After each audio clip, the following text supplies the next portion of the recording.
You, John Fitzgerald Kennedy, do solemnly swear I, John Fitzgerald Kennedy, do solemnly swear that you will faithfully execute the office of President of the United States that I will faithfully execute the office of President of the United States and will, to the best of your ability, and will, to the best of my ability, preserve, protect, and defend the Constitution of the United States. preserve, protect, and defend the Constitution of the United States. So help you God. So help me God.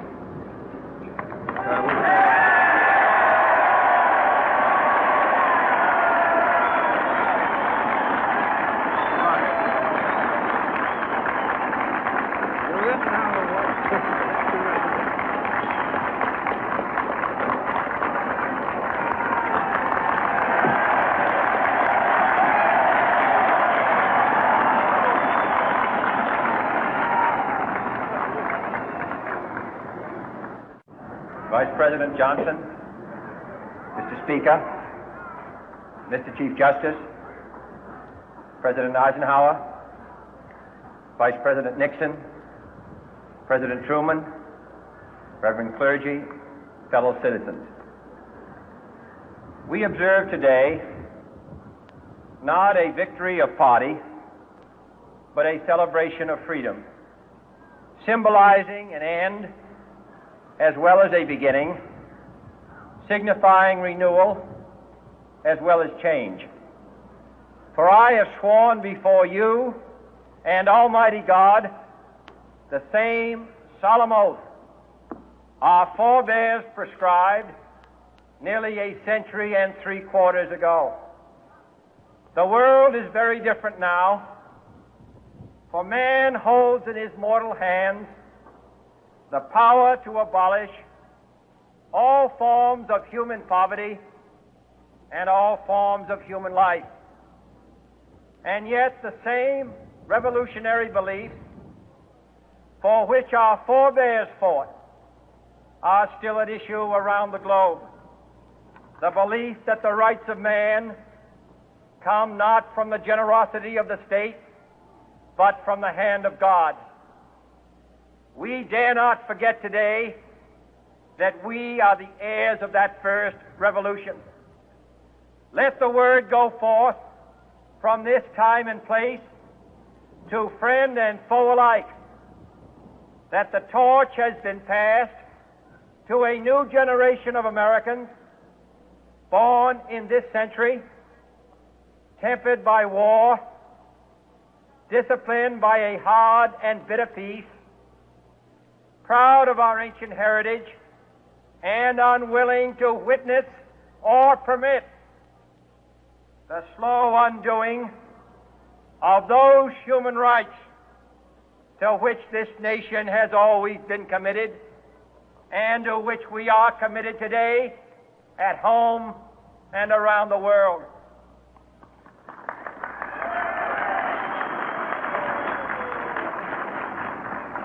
Let every nation know, whether it wishes us well or ill, that we shall pay any price, bear any burden, meet any hardship, support any friend, oppose any foe to assure the survival and the success of liberty.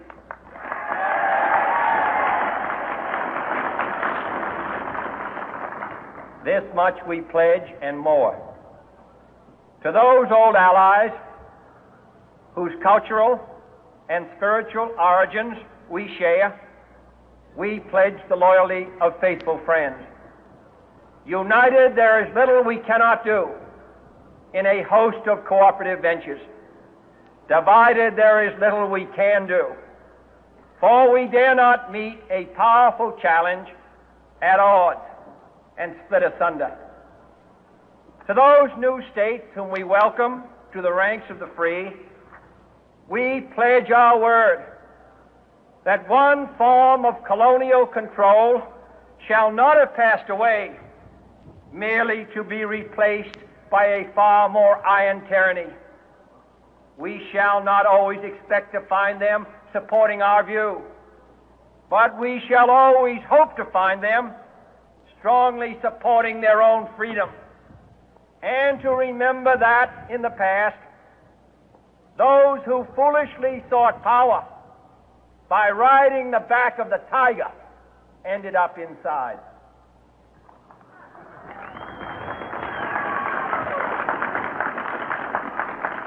To those people in the huts and villages of half the globe struggling to break the bonds of mass misery, we pledge our best efforts to help them help themselves for whatever period is required, not because the communists may be doing it, not because we seek their votes, but because it is right. If a free society cannot help the many who are poor, it cannot save the few who are rich.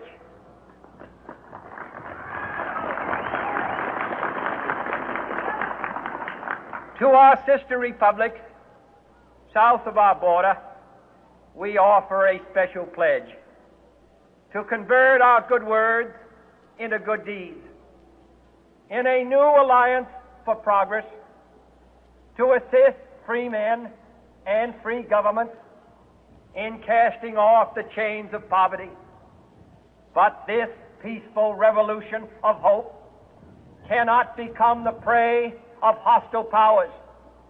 Let all our neighbors know that we shall join with them to oppose aggression or subversion anywhere in the Americas. And let every other power know that this hemisphere intends to remain the master of its own house.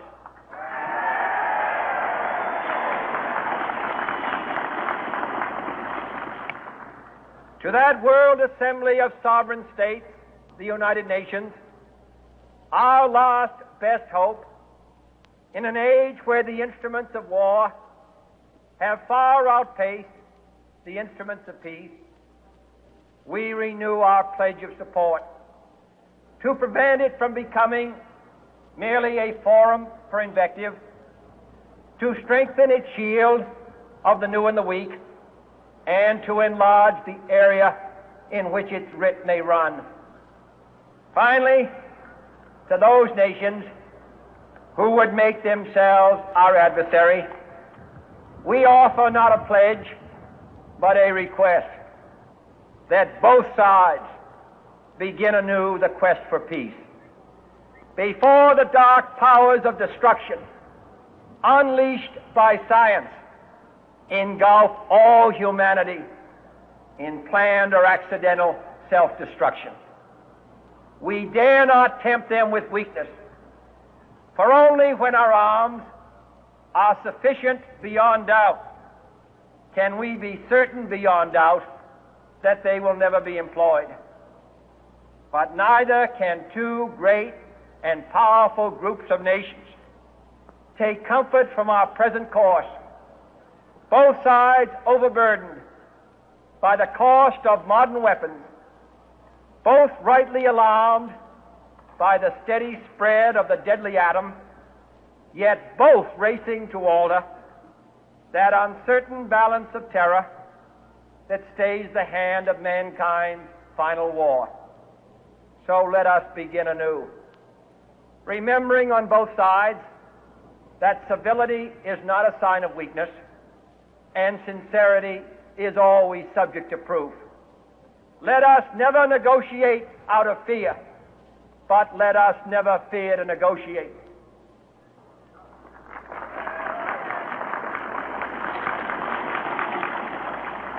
Let both sides explore what problems unite us, instead of belaboring those problems which divide us. Let both sides, for the first time, formulate serious and precise proposals for the inspection and control of arms, and bring the absolute power to destroy other nations under the absolute control of all nations.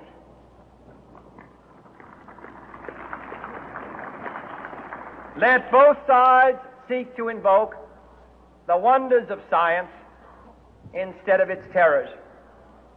Together, let us explore the stars, conquer the deserts, eradicate disease, tap the ocean depth, and encourage the arts and commerce. Let both sides unite to heed in all corners of the earth the command of Isaiah to undo the heavy burden and let the oppressed go free.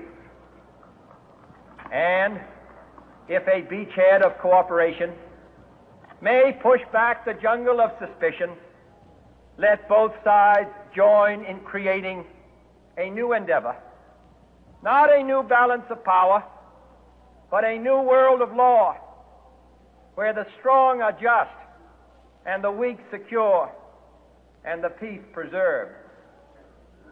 All this will not be finished in the first 100 days, nor will it be finished in the first 1,000 days, nor in the life of this administration, nor even perhaps in our lifetime on this planet.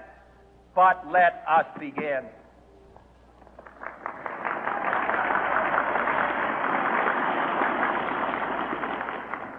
In your hands, my fellow citizens, more than mine, will rest the final success or failure of our course. Since this country was founded, each generation of Americans has been summoned to give testimony to its national loyalty. The graves of young Americans who answered the call to service surround the globe.